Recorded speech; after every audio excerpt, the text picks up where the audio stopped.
you look at the world map, Morocco is right in the middle of it.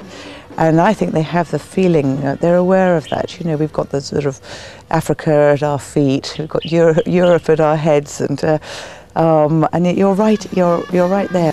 It's the sort of the heart of the world, and goodness can emanate out from it.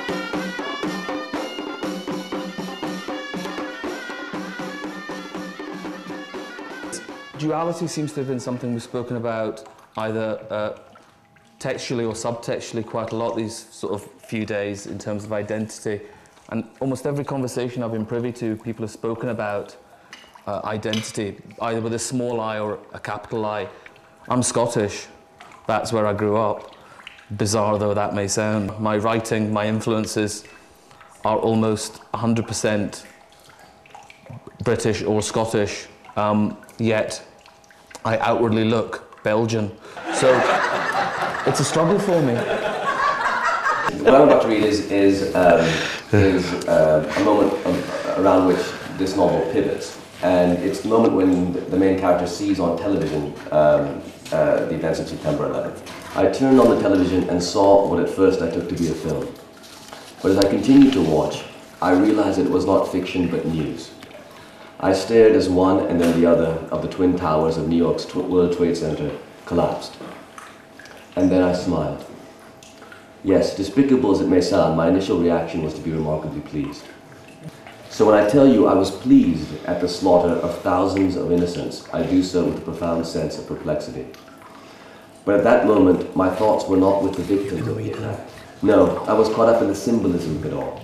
The fact that someone had so visibly brought America to her knees. Ah, I see I'm only compounding your displeasure. I understand, of course. It is hateful to hear another person gloat over one's country's misfortune.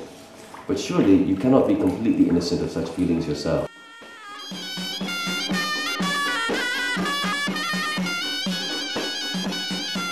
There are so many different reasons why we're here. The idea of getting such world-class creative people all in one city is a good one to start with for many, many reasons. Exchanging ideas, getting to meet each other, introducing their work to the Moroccan people, seeing what the Moroccan people are doing here. What comes out of it, I'm not quite sure, but it's, I know it's something very positive and something very interesting.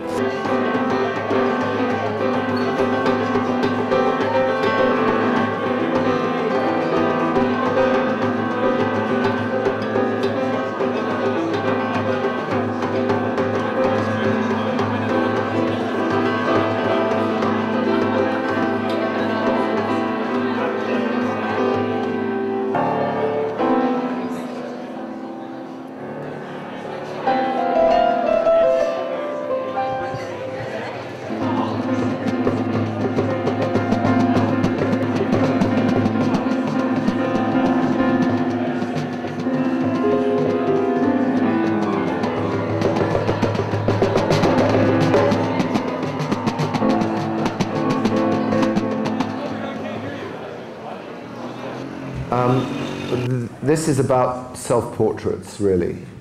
And we have on the stage here three very different people who have had, all of them, really remarkable careers. Having witnessed my mother bonking my father's best friend on the front seat of a car, I knew that when I did write my story, that would be the first scene, and it is.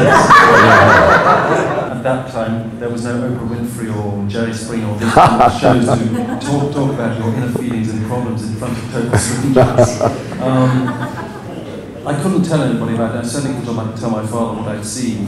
So I started keeping a diary at the age of 11, and I think that split in my head happened that you are permanently and consciously witness to your own life and events. And I think that was really the root of how I've ended up doing what I'm doing now. I think it's not good to know why we become director. I think it's better that we keep this secret.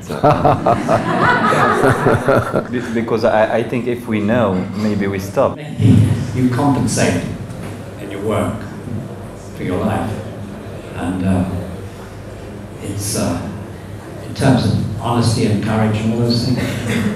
You can't afford be that courageous or honest in life. So doing films, that's in itself dishonest. Intelligence will only take you so far, and that you have to distrust intelligence, really, and that really the most important thing is instinct and intuition. When I adapted Nostromo, this monster novel by Joseph Conrad, for David Lean, I was very, very anxious about working for David Lean.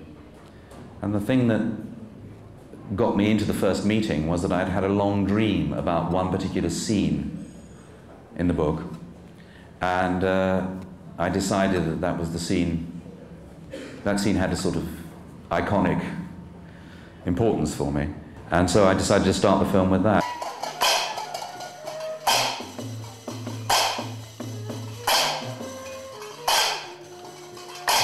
Well, it obviously just can't stand still, because when you have something like this, inevitably it takes on a life of its own, which is the fun of it. Secretly in the back of my mind, I've got the Edinburgh Festival as a model, where you have a very sort of controlled nucleus of very high quality events, and then people understand it's on, there's an audience here, and then they can put on their own events on the side, and we can list those, and before you know it, you have Biennale, an arts festival.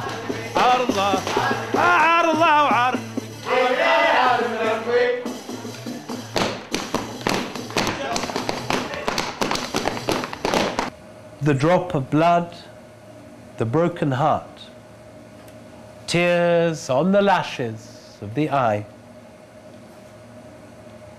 But things cannot remain, O Zafar, thus, for who can tell? Through God's great mercy and the Prophet, all may yet be well.